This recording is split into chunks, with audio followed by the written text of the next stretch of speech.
A successful marriage isn't one devoid of issues, but one where the two parties involved are able to wade through the day-to-day challenges that crop up with a mindset to not allow whatever comes their way to drown them, but make their union a stronger one. Even spirit-filled, tongue-wielding pastors have their fair share of marital challenges, but the willingness to forgive readily, move on, and fall in love with each other again helps keep the flame of love aglow. My name is Uche Macaulay, and this is the beautiful love story of Pastor and Pastor Mrs. Johnson. It's always such a beautiful feeling for me each time I have to tell people how I met Fumi, my wife of close to 25 years now. And I just want to say that it's born out of a vision that I had. And I'm not talking about vision as in like some epiphanic moments, but I'm just talking about something a burden I had in my heart. I feel, as a young person, I felt a sense of call to destiny, that I was going to help humanity in the areas of bringing them close to their God. So I sat down, I said to myself, if that is my call and purpose, then I think I need to have a wife who will also have leanings in that regard. And so that call in my heart had to take me to Bible college to get some more. I was working, okay, but I felt a nudging to get some more biblical knowledge for ministry. So I just went into this Bible college run by a church in the city of Lagos where I live. And a year after, my wife too came into the same school. She was supposed to go for a PhD. That's what she told me. And then she had a nudging too, that maybe she has a calling, okay, to do something for humanity, bring them to God, using our degree and using our education. And so she found herself also in the same Bible school a year after I came in. And that's how we met. You know, for me, I don't know how to describe myself. I don't want to say I was a tomboy. I was the only girl amongst 4 boys. I grew up just very pragmatic, getting things done. I didn't go to the Bible school to become a pastor. I went to the Bible school because I just wanted to know more about God. And I met this man who also wants to know more about God, who loves to sing. I like to harmonize his songs.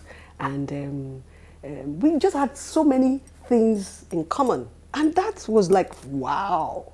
I didn't know serving God could be that fun. It was just my friend. Most times people say love at first sight because they are drawn more by the statistics and the physical things. But what actually drew me to her and which made me, go out of my way to ask her to marry me was because I spoke with this young woman, beautiful, yes, but much more cerebral. I found that she had intellectual capacity to be able to discuss things very intelligently and as a professional. So that drew me to her. And so my proposing to her to marry me will come later. Like I said, we had become friends. We were together in the Bible school. And then, so he gave me a card. I love cards. He gave me a card, an Easter card. I'm like, oh, wow, this brother is a very contemporary brother. So I gave him a card back. And in the card I wrote, we're 2 of a kind, meant to do special things together. And we shall, in Jesus' name. I wrote it innocently, honestly. But it took it the other way. Said when he got the card, it was like, this is it. I was just innocently naive, So he now gave me more cards, and I love cards. So I just taken the cards, and all that. And then one day, he said he's an orphan. He lost his parents when he was 11. And so we shared those stories. I'm like, oh, so how do you eat? Oh, so your mommy doesn't do this. My mom would still call me and all those things. He didn't have all that and there. So I'm like, okay. So we had all those personal talks and everything. And then he said, oh, he would like me to see his pastor. They're discussing something and I may be able to have an input. I'm like, okay, no problem. Anything that has to do with church, input, I'm there. I didn't know he was taking me to his pastor because he wanted his pastor to see me. So I went. And when I got there, met the pastor and his wife. We just chatted and all that. And then so we strolled down and said, oh, let me buy you pepper soup. Okay, let's go there. Sat at the pepper soup joint. Then he said, can you marry me? I'm like, eh? I wasn't expecting it. It wasn't in the radar. I just said, anybody can marry anybody, you know. Then I'm like, and that's how I comforting myself that now this is serious. So I was, at that point I was jittery, I was afraid. Then he said, will you marry me? At that, I carried my bag. Bam, I started running. I ran for what looks like half a kilometer. I was just running. I was like, no, I wasn't ready. I wasn't one of those people that made marriage like, marriage. I never had a marriage plan, marriage proposal, marriage location. I never discussed marriage with anybody. So I'm like, so it was like 10 things at a time. The shock, and then it dawned on me that, yeah, you can marry. You should marry, you know. So I ran. But as I was running, I felt my heart drawing me back, but I was running. I ran all the way to what looks like the bus stop and flagged down a taxi. Bam! I wanted to go, but I didn't want the taxi to stop. You know, I'm like, but I went, I got home, I was confused. It wasn't the age of GSM, so I couldn't call a friend 50-50, you know, I couldn't do anything. I sat there all day, and I think it was a Saturday, 3rd of May. 1992 was a Saturday. To get to Monday was a long journey because that was the only time I would see my friends. So I waited till Monday, waited to see. I'm like, I have 2 friends in the office. We were 3 in the office that were Christians, you know. So the 3 of us are kind of friends. So I wanted to see them. Like, guess what? I call him my pastor friend. I'm not very good with names. I don't remember people's names. I say, that's my pastor friend. Guess what happened? These people, they're funny. You can't be friends with them. They just change the whole thing. Can you imagine? That was saying it. My friends are like, oh, you're smiling. You like him too. I'm like, no, I don't like him. He's just supposed to be my pastor friend. Everything was funny.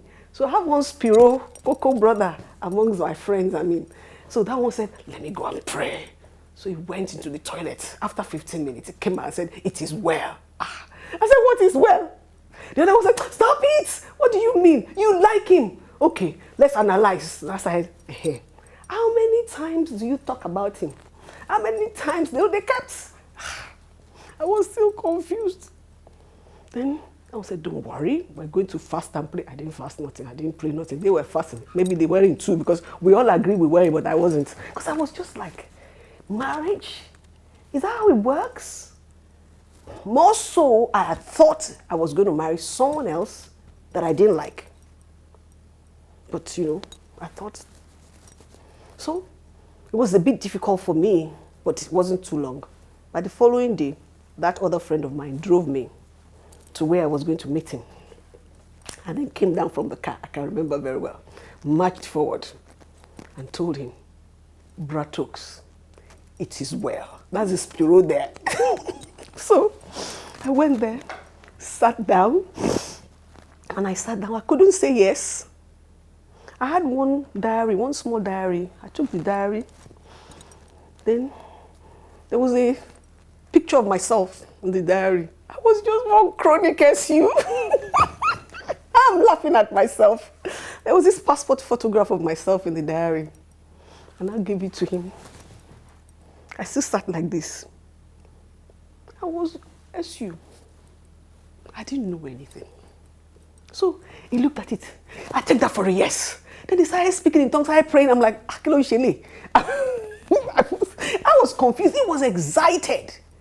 So I sat down. I was just telling myself, so that's it. Okay. That was on the 6th of May. So after that, so I started feeling too like the way people that are in the relationship are feeling. I started feeling like, so okay. But you know, so we have phones in the office, you know. So every morning he will call me, you know, or I call him and all that. But I call him more because I have the phone on my desk, you know. I think his office, they had to go through the reception or something. So I'll call. So everybody in his office now know that someone will call him and all that. And before I knew it, I was actually growing fond of him, you know. And I called my mom. I called my mom like, Mom, there's something happening. Like, she was excited. I'm like, what's wrong with all these people? Everybody seemed to think it was time to marry. accept me. So she's like, I was like, okay, I'd like to bring someone home. I've never really done that, you know. So it wasn't a path I knew the way. So I was just going one step at a time. And my mom was excited because she claimed that she prayed and asked God for 3 things. And one of the 3 things was that. I never prayed. I never asked God. I was just myself. So went to see my parents. My mom was excited, but my father wasn't. My father was like, what? You didn't have a car? It doesn't look like he had money. So that was another story.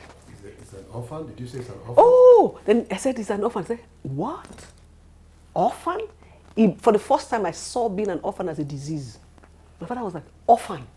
Oh, did you say orphan? No. I saw it the other way around. He went all over the place that, no way, no daughter of mine is going to marry an orphan. No orphan in this. I'm like, I didn't say he was an ex-convict. But being an orphan was a problem. But bottom line was, it was like, it doesn't have a support structure. You know, you're going to suffer and all that. Then the next thing, my brother started calling me, is it true you want to marry a pauper? Is it, I'm an orphan, changed from orphan to pauper? I mean, the thing just kept changing. But by that time, I liked him. Well, don't forget, like I said earlier on, I already had what I wanted. Unlike her, I knew I was ready to get married, and I knew what kind of woman I wanted to get married to. Like I will say, in fact, I had what people will call, not a bucket list, because a bucket list is what you want to do before you die.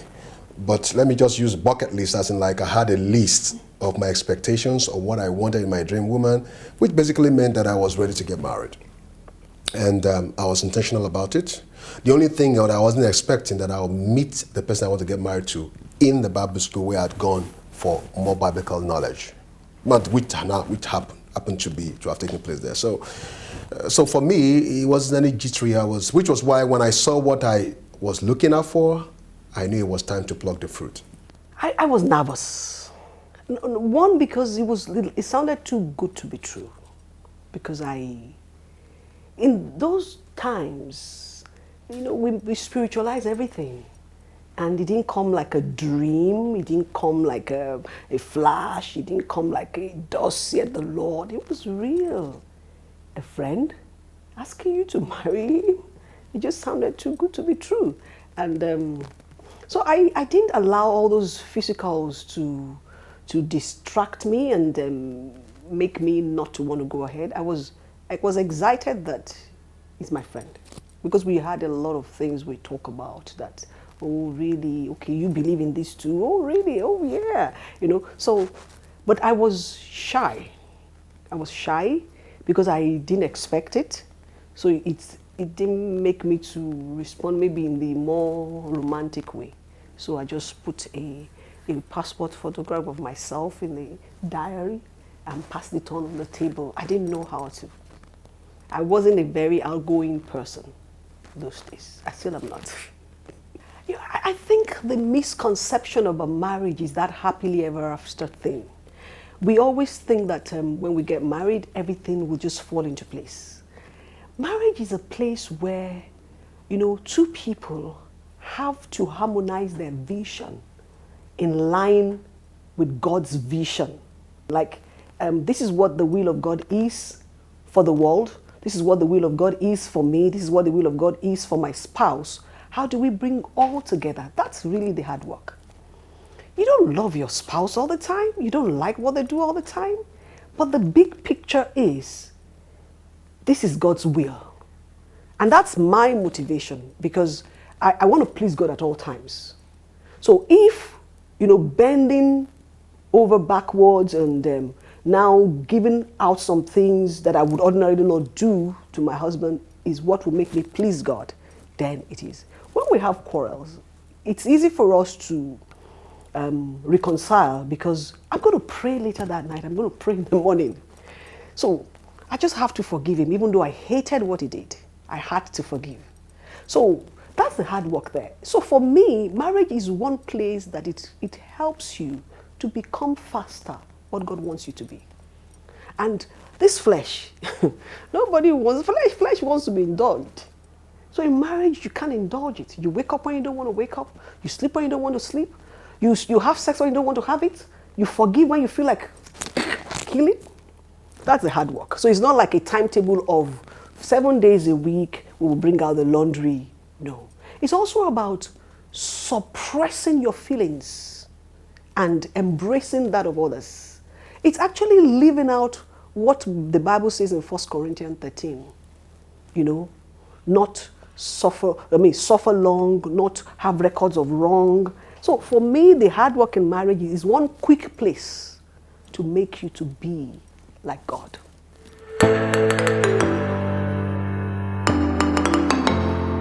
If anything goes wrong with a marriage, it's the man that God will hold accountable, not the woman. Culture says it's the woman that makes a marriage to work.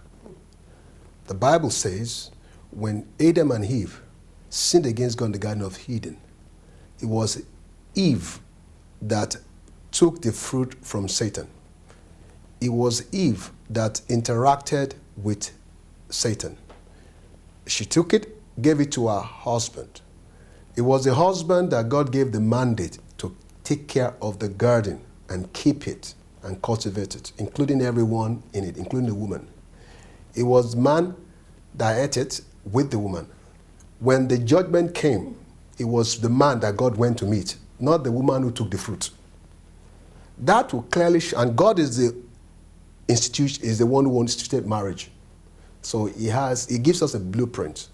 So from that moment, you understand that if anything goes wrong with a marriage, even if you are married to a nasty wife, the onus remains on you as the man to be willing to take the flak for it and take responsibility. That's where the difference is. That's where the problem is in homes today. The woman decided with the responsibility to take care of the children, to make the marriage work, to sleep with her husband, to pacify the in-laws, to fetch extra income for the family. And the man says, it's not my responsibility to make the marriage work. I have a lot of other women who are trying to get me. He doesn't understand the purpose of marriage is that God put the man in charge. So this was what God spoke to me. When God showed me that, okay, I realized that if I'm going to make this marriage work, then I have to take responsibilities. I have to forgive, I have to overlook, I have to be patient, I have to be long-suffering, I have to take anything.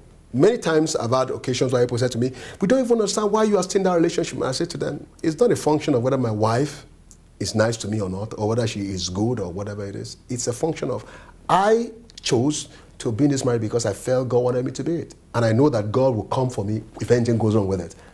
So now, if you ask her, she'll tell you, well, she's working the marriage. But if you ask me, I'll tell you, I recognize that it's my job to work the marriage. He's a very focused person. So once he's focused on something, every other thing becomes a distraction. So it was difficult initially to get his attention. It was really difficult. It was, I'm like, excuse me, you know. So it was something we had to fight a lot of times initially. Until I realized that, you know what, maybe if I stop nagging and stop complaining about it, maybe you would see it. It was a major problem for me. It faces this, not necessarily a bad thing, most times good things. But you see, I feel that you should be able to handle several things and not make this a minority because this is now a priority. It was a major problem. Well, my wife loves to work. She's a hardworking woman, which is one of the first things that I love about her. But you see, the thing about marriage is this. Opposites attract, and then eventually it begins to attack. So the principle is what drives you to the person is the same thing if you're not careful that will begin to attack that relationship, which if you're not careful will damage it. So my wife is very astute, very hardworking, very cerebral, like I said, and very entrepreneurial. So she is very hardworking, and that means she's going to give a lot of time, a lot of attention to details, to making things work. She never believes anything cannot work. Now, when you do that, okay, sometimes the man feels you're not giving him enough attention. And so he begins to feel, okay, do I have to compete with your sense of duty and work? And that becomes an issue. But if you understand that in one way, the same thing that is a plus at some point, okay, that you enjoyed as a plus. If you probably try to get into the world of your partner, you might begin to understand that probably you are asking too much. Probably you need to be able to, concede some things to them and then take time to explain to them. But I think we all have our strong points, but we all need to continue to believe the best of our spouses. That's what I see. Oh, yes. Because you feel neglected, you feel you're taken for granted, you feel you have to deliberately draw the attention. Yes. And, when you ask that all the time and then repeatedly and all that, initially it was really bad. Yeah, I think it's what I hear women say all the time about husbands, about the men in their lives, that they are focused. And I think probably it's what men need to work on, okay?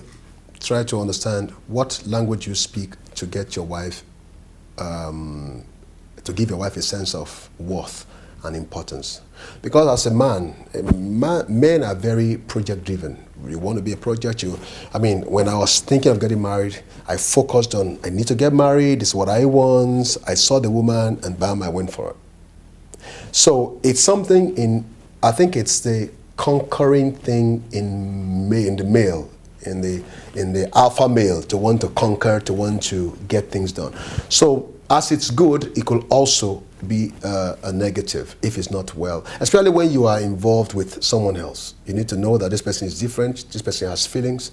In the same way you feel neglected, she also could feel neglected. So I think it has to do with what is your wife complaining about, and then you look at it and then you speak her language, or what's your husband complaining about, you look at it and then you speak his language, and then your focus must be, we will make sure that harmony reigns in this home by discussing. First, I tell people, you need to you don't even understand how to, let me use the word, minister to your spouse until you first of all get the mind of God. What does God want you to be? What does God want you to do? What do you need to say to this woman? And that's one of the things that's helped me. When she complains about of neglect or not giving her enough attention, I sit down, I try to listen, and I ask. Sometimes it feels like nagging, but then I withdraw and I say, okay, is that something that she's saying that I'm not getting? All right, let me give her room to express herself, and probably I'll be able to pick up something from what she's saying. And then when I hear her heart, because sometimes the voice is so loud, you don't hear the heart. The voice is so attacking, you don't hear the heart. But if you listen enough beyond the voice, beyond the attacking voice, you will hear the heart. And then when you hear the heart, then you can ask, okay, how do I deal with this issue of the heart? Because really, you're talking about someone you love, you're talking about someone, for me, I tell people this, one of the reasons why I made up my mind that I will keep my home and keep my marriage is the one decision I made to marry this woman. Why should I fail in it? And I think that's why society also looks at you when you say you're not able to keep a marriage. They look at you, what kind of person are you? Because it's a high level of commitment and responsibility. And if you feel like that, and society says to you, you probably are not who you're trying to say to us you are. Because it's hard work, really. How do I make changes? I'm trying to look at, my husband doesn't complain a lot. He's actually a very nice person. He's nicer than I am. He's a nice person he's a jovial person. She keeps saying I'm a nice person. I'm really not a nice person in that regard. Really? Yeah, it is the fear of God that makes it. Because the reason I tell people, I say, look, and I'm a pastor, people think I'm too brash, I'm too hard. And my wife thinks I'm nice. Which basically means that when I wear the heart of a leader on the outside, I know I have to deliver on objectives. If I wear the heart of a husband, I know I need to be accessible and loving. I think for me, one of the key things, one of the reasons I married him was because he had the fear of God. My husband had always had the fear of God, and that was important to him. So God is his priority. And then, I'm sure we step on each other's toes, but we all go back to God. And most times he takes things. I don't take anything. Like, ooh, the way he's coming, I take it back. But he would take it easy and try to just say, I didn't like this. So the few times he says it, immediately I'm like, oh, because I know he doesn't say it all the time. I say all the time, I don't like this, I don't like this, I don't like that. But he He will just say maybe once. Let me say I say mine 10 times. He will say it's once. So those ones, I just say, okay, what is it that you don't like? And then I look at it. But my own is every second. I don't like, I don't like, I don't like. So that's why I say he's a nice person. So maybe it's our personality, maybe it's differences in our personality and all that. But because we have God as the center of the home, it's actually a lot easier to reconcile. I'm not sure you can really make a decision without stepping on each other's toes. Most times we agree on a lot of things, and I mean almost 90-something%. But I remember one time he felt that we should give out a car to a mission field, and I did not feel so. One, we had automatic car and a stick car. I love to drive stick. So that was the only stick car. And one, I didn't like the mission field. I didn't like the missionary. So maybe it wasn't so much as giving the car as it is I didn't like the person I wanted to give the car to. And I was angry. I was upset. And he was obstinate about it and gave the car. And I nagged him for like a year and a half. Every time the car comes up, I'm not going out because there's no car. I cannot even drive any other car. And I will go on and on and on and on. So for me, it was one thing that I felt my opinion was not sought, my interest was not taken into consideration. I didn't get over it, really. I didn't get over it. It still upsets me every time I remember. Yes, and I know another time I gave out some clothes to him, and they were very expensive, and I told him not to give it out, and he gave it to his aunt, and I was angry also. So, I don't know. They're not fundamental. But every time I remember, it upsets me. Like I'm saying it now, it's upsetting me.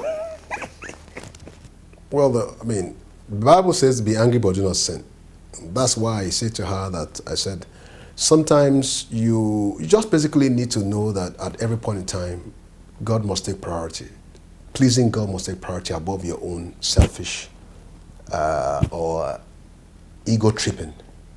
So for me as a man, I found out that I can be very hungry, and I actually don't suffer fools gladly. The only person I concede to when I mush over is my wife. People know me. I'm a very hard guy. My friends know I'm hard. My friends call me. My friends know I'm tall. I'm hard.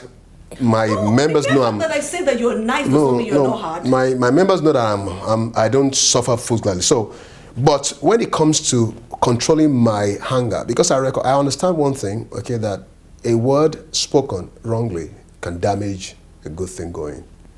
So whatever it is, however angry I am, okay, I need to always have that, okay, at the back of my mind, that I mustn't use my hand to destroy the good thing that God has given to me and regret it and regret it later. Oh God. You know. So it's something. So when you look at that, and that's why I say that God must be above both of you. Must be above, actually. Okay? So to say that I don't get angry, I do get angry, and she knows I do get angry. And when I get angry, I shout, and then she says, "Keep your voice." I say, "I not keep my voice down," and then we shout, whatever, because we are humans. Okay? And there's just so much you can take. But at the end of the day, you must always bear in mind that whatever it is you do in this circumstance, you mustn't destroy the good thing that God has given to you. Whatever it's going to take, you have to bring yourself to submit yourself to God, who is over both of you. We were simple believers that we were honest. A lot of times we get surprises because people are hiding things. He never hid anything. So there was nothing to discover. So, except pleasant surprises. I don't know. Yeah, and I think that people should... disclose. It's hard, it's scary, it's humiliating, but when you disclose, it helps the relationship. For instance, one of the earliest things that I made her to know was what I was worth in terms of my finances. In fact, when we got married, she was earning about 3 times what I was earning. And I made her realize that, look, you're earning more than, so you're a bigger girl than me. I was okay? a big girl. You know? So I didn't come to the relationship forming and try to create an impression that, okay, this girl I'm trying to go out with, okay, I can buy you Banana Island or whatever it is. Because she's going to find out later that I'm not who I say I am. And then that's going to create the first area of lack of trust. So I think that you subvert or you overcome issue of surprises, unpleasant surprises, if you actually disclose. Who are you? What are you worth? What is your background? What are your struggles? And if you let people know that, then they will even, and it works on both sides, I believe. If your intended knows what your weaknesses are, I think they will much more want to help you than if you hide it from them. The Bible says that hides the sin will not prosper. But he that confesses and forsakes them is the one that will obtain mercy. So really you obtain mercy from your intended when they know your true state. But when you keep your true state, okay, and you keep them guessing, then you actually have shut the door to their mercy. So when they find out, they're going to really, really come out on you. So I think that basically is what will help marriages a lot. Okay? And even if you are struggling with issues, there are sometimes I've told one, I said, this lady, there's this lady there. I think there's something I'm being drawn to her. And she will laugh about it, and we'll look at it. Okay? And say, hey, what is it about her? And then we laugh about it, and then we give her, so we end up giving her a name, like Afusa, whatever it is, and then that's a code. A code. We just start using that code among ourselves. So that's very important also, okay? Because for you to say that as a man, you'll never be drawn by any other person, it's actually a lie. Especially as you are growing in your profile. As you're growing in your profile, you need to understand that a lot of women will think you are ready-made. You have to be the one to tell them, I was never this nice, looking this nice. I'm a work of 25 years. What you're saying is a 25-year investment. You're not going to reap that fruit right now. This is the person that did the work. Yes. So people need to know that. And when you discuss that and we disclose that, okay, then it makes it easy. When people want to fall, they're looking for their weakness. No, we fall by our strength. I'm hardworking. I'm a go-getter. I can work 24/7, non-stop. That is good, right? But that same thing makes me, I don't have feelings. That same thing. So I had to see that as deliberately. So I'll tell my husband, what do you do when someone says this? Because I don't even see. Then he will say something, I'm like, really? Okay. Because I know I don't. For me, it's going. They say something should be done in 1 week, and I see the possibility of it 3 days, I'm going for the 3 days. That's the kind of person that I am. So your strength is your weakness. So if you're a man, you're nice, people, you have a listening ear. If you're not careful, it's inside that listening ear. They will sow thoughts and seed that can go against you in the day of weakness. Because we all have days when we're strong, and we have days when we're weak. So we have to be on our guard at all times. The level of desire that I had when I was younger is not the level of desire I have right now at 52. From 50, they tell you the desire begins to wane. But, so how do you deal with it? It's important for you to decide to look for the slightest signal from your spouse. The slightest signal for intimacy. A joke gone for a bit too long, you should take advantage of it. Well, again, to satisfy your spouse in marriage, as regards sex, it also has to do with a lot of selflessness. There are people who are younger couple, probably 2, 3, 4, 5 years, where the wife has said, I do not like sex, and I'd run away from having any form of sexual intercourse with her husband, and the husband had come to a point of frustration that he wants out of the marriage. That's on a case of someone who detests sex. The other case might be a case of, okay, now we are both growing old, and so the desire is waning. But in either of the two cases, I think it's important for you to go out of your way to prefer the other person.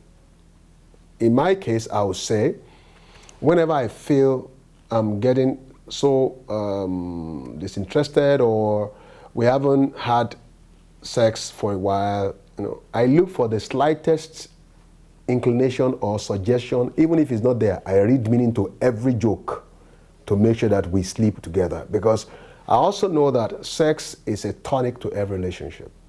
As in? I recognize, for instance, that as a man, if you have consistent, regular intimacy with your wife, the tendency for you to be lured to be desiring sex from other women will be very minimized. I don't know how it works for women, but for a man, it's very, very important that you make room and create environment to make sure that you get intimate with your wife. Because you really need to get intimate with someone from time to time. You really need to get intimate? No, I don't. I know I'm not a biologist or whatever, but there is the way the man is wired, which is why, in a real sense, it is the man that you see that make pass at his wife. For me, Because even biologically speaking, okay, and I'm not an authority on biology, but I know that the scrotal sac gets filled and then begins to put a pressure on you to have a release. I don't know So that no, I'm telling you that's biology, okay. But let's even assume that we have no knowledge of biology, but our hormones working. So for a real man, okay, your hormones will move you, okay, to want to have sex. Now, if the environment is not conducive to have sex when you are pressured or moved by your hormones, the call to your hormone at home, okay, because probably your wife is not is nasty or you're having quarrels at that point in time, it creates a whole lot more room for you to be susceptible to fall outside. So for me as a man, whenever I have that, so I'm talking about, I'm saying, for me as a man, whenever I have that urge, okay, or I don't even have the urge, and I realize that sex is very important in a relationship for me as a man, I need to get intimate with my wife. I create that environment, or I take advantage of the slightest joke. I just take it and say, well, that means that something can come out of this place. And a lot of time it comes out, and I get happy. Okay, let me say my own view about sex. I think that when we get married, for a man, having sex with his wife is like conquering. And so they go all out for it. For those of us that have not been sexually active, it was difficult, first of all, to embrace. It was very difficult. It was painful. It wasn't interesting.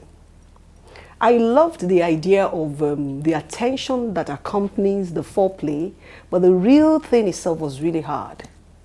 So, but I'm a student of the Word of God, and I recognize that, Paul said your body is no longer yours, you should give in to your spouse. So those things I had to sit down literally, and I'll be talking to myself as if I'm chanting incantation. I can do all things.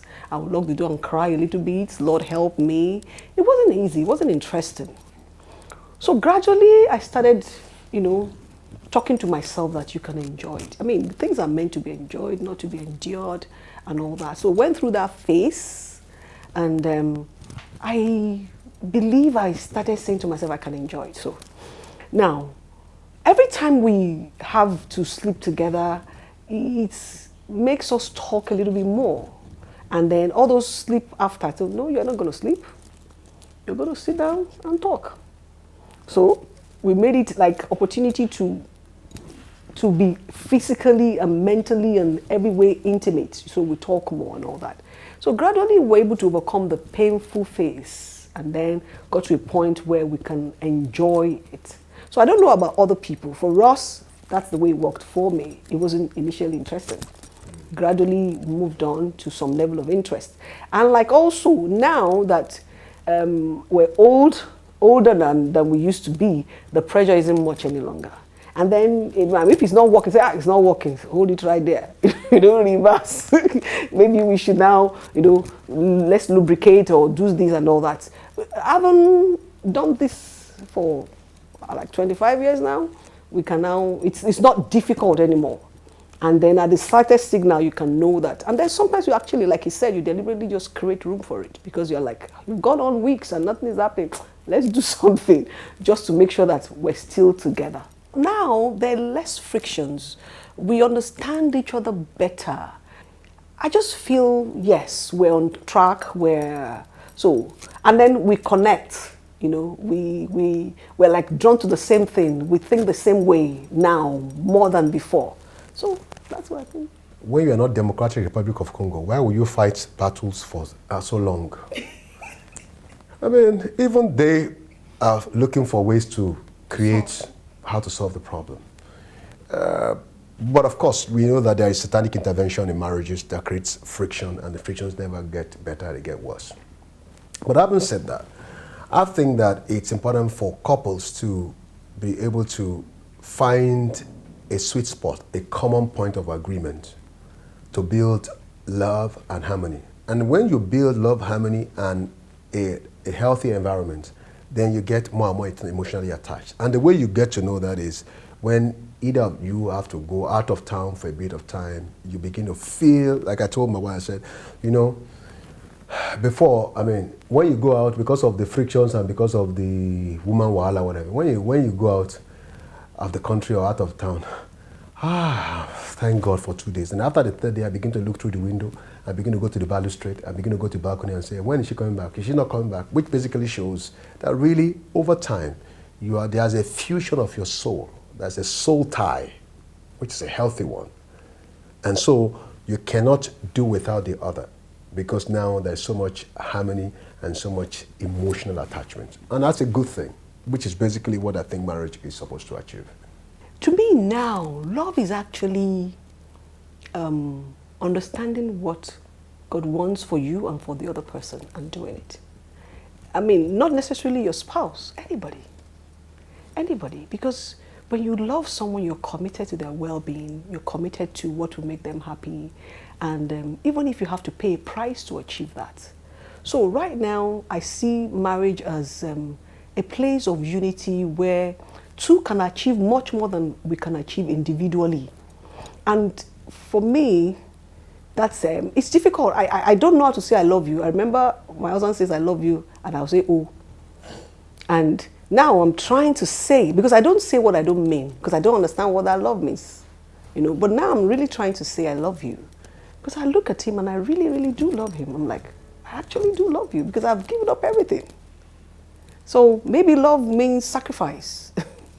I think that, again, it's got to do with people having a wrong definition of what love is. Love basically means sacrifice. Love basically means what you are more willing to give, not what you are willing to get. People's definition of love is what is fundamentally flawed. Love, I love you means I get a lot from you, so let's go.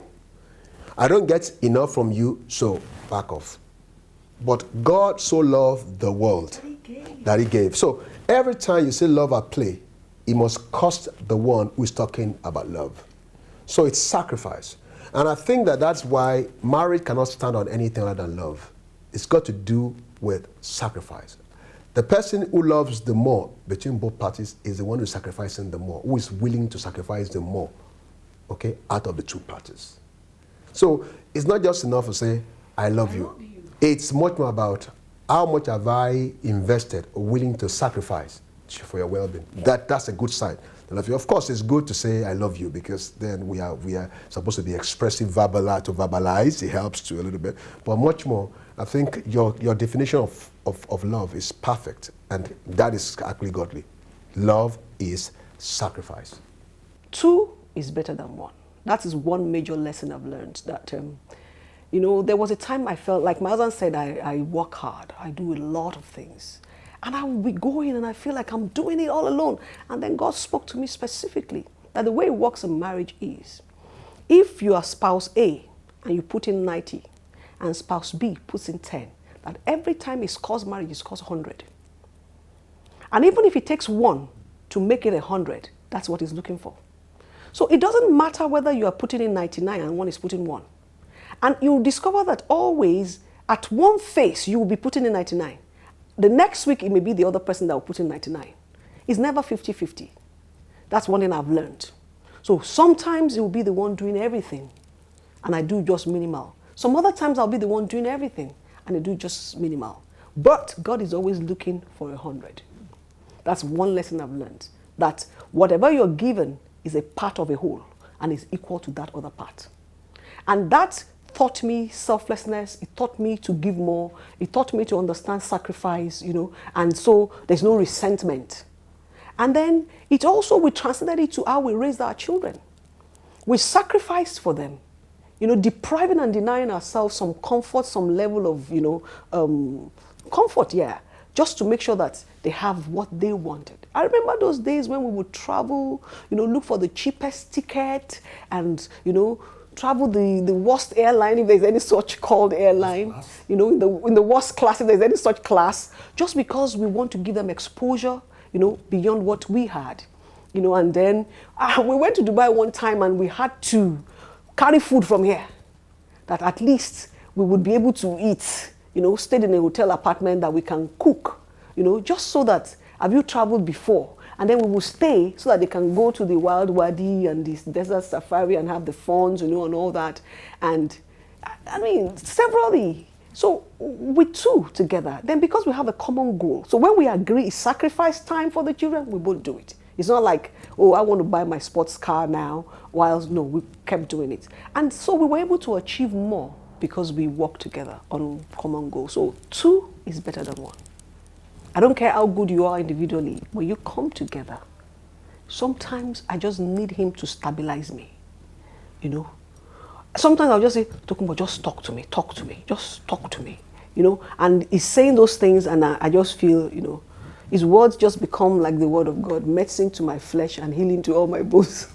And it energizes me and makes me ready to go on more. I don't know how it happens for him, but for me, 2 is better than 1. You said it very, very accurately. One of the things that has worked for us is our lives continue to increase and get better by the year. The more we have done things together, the stronger we have been, the more effective we have been, and also in the sight of the world, the more successful we have been. Because even though success is defined not by what a man achieves or whatever, but by how much you feel. But let's even look at that, okay? Because, we have been able to do amazing things, with our finances together. We have been able to send our children to some of the best schools in the world together. You're talking about scavenging for the worst of classes of tickets. We're talking about something else right now, because those were in the past. We don't have those struggles anymore. And you could see that our lives have moved forward and increased and had more quality by reason of our continual collaboration and togetherness. So it's very powerful principle. Whatever it is you have to do, you have to make sure that you work together, because 2 are better than 1.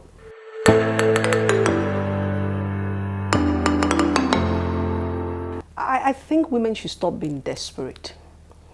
I don't care what your age is, even if you're 40. A man will come for you, because there's a man for every woman. And that lie that they quote in the book of Isaiah, that in the latter days, 7 women will cling to one man and say, just let us bear your name. It's not a blessing. It's a consequence of an action. So if you are living that way, then you're likely to play that out. But if you're living right and you're doing what God has called you to be, every man need a woman to bring out and complete their vision. So because the Bible says that he that finds a wife finds a good thing.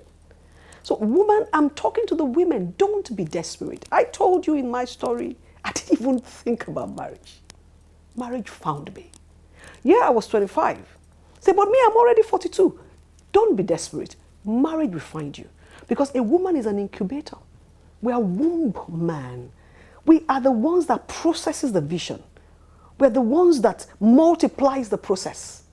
So a man that refuses to marry is a loser. Right. Except if you have sworn the oath of celibacy. So just wait, chill. And children is not the goal of marriage.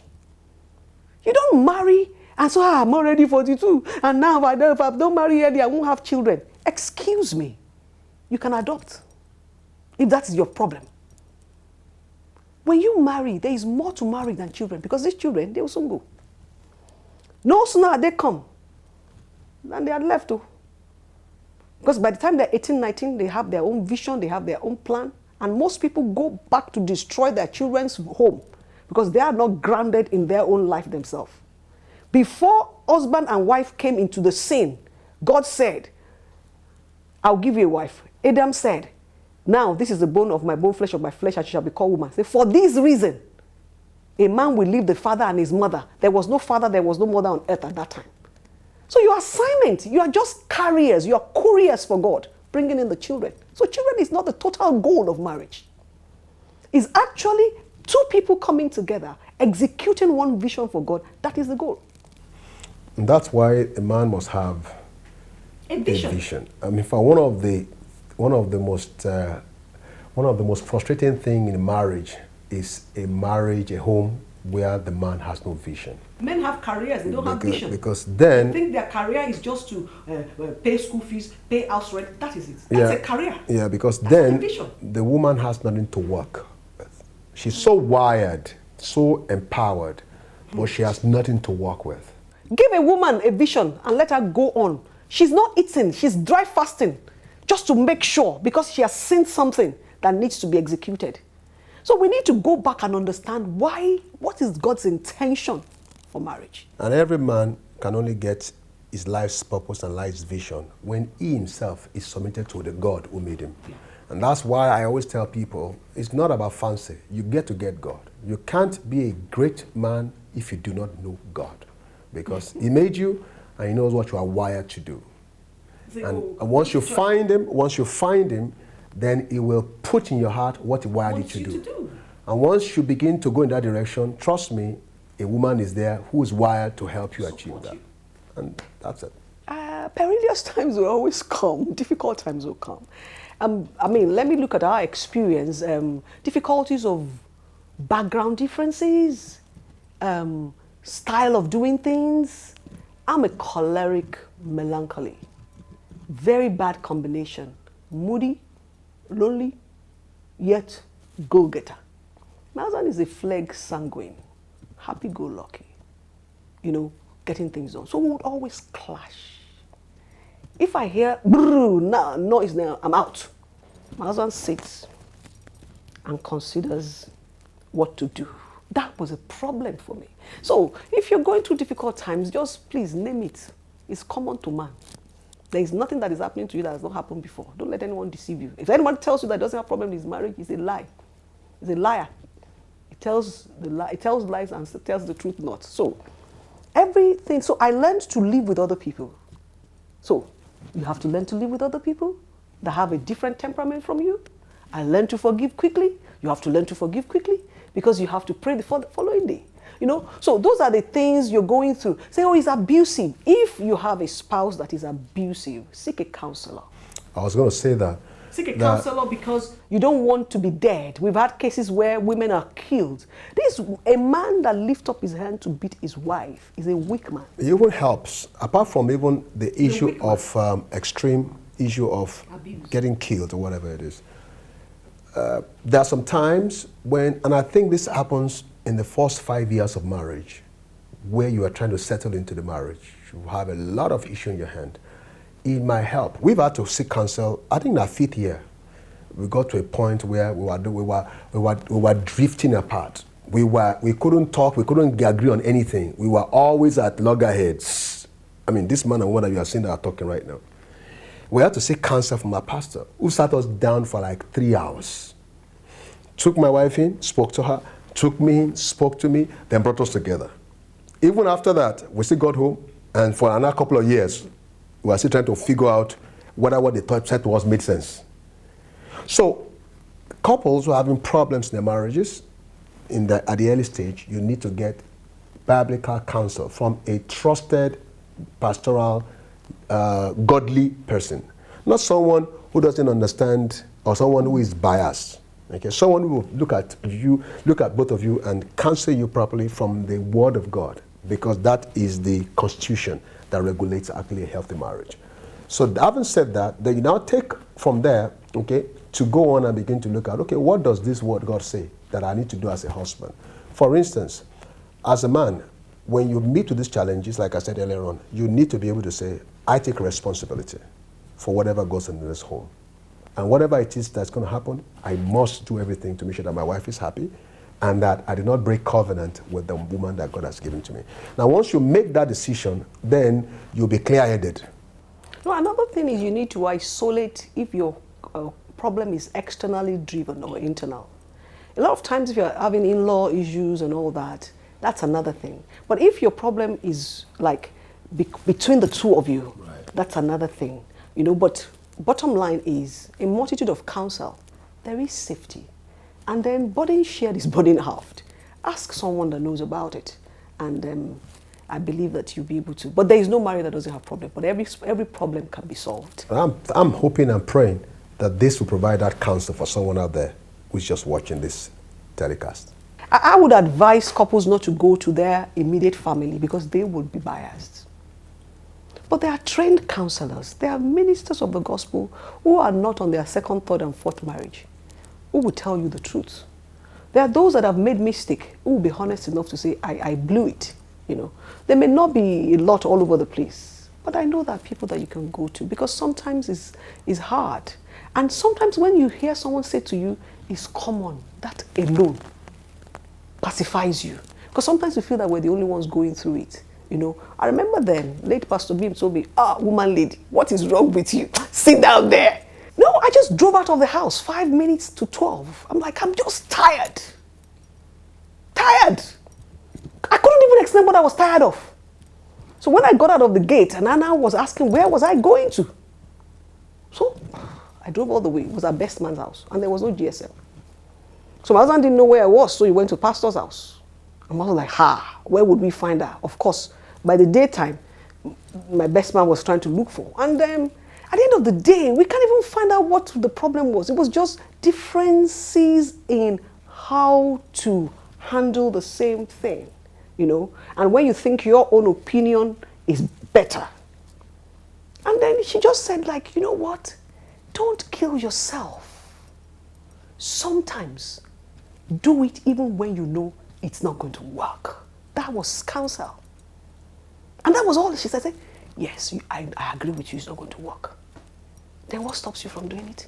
And let us see that it's not going to work. I'm saying, we're going to lose money. He said, would you rather lose money than lose the marriage? So a simple thing like that. So I think counsel, I wasn't going to naturally go for any counsel, okay? Because you think, I don't care, I don't know whether the person knows, but I found out that counsel actually helps. You're not yet married, but you intend to get married. You plan to get married one day, someday. This is very vital. Number one, for the male, you need to have a vision for your life. What do you intend to achieve? What is your life's purpose that you have found out that God has locked in your heart? That would inform what kind of woman you would need to desire to marry.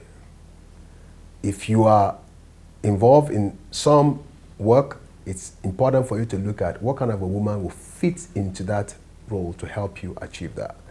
Now, for the woman, for the female, I think you need to build your inner beauty, not so much of your externals. And now it's good to have externals, the makeup, you look like statistics, but much more, men are looking for a woman, the quality of an inner beauty more than even the physical, because the physical is susceptible to change without notice.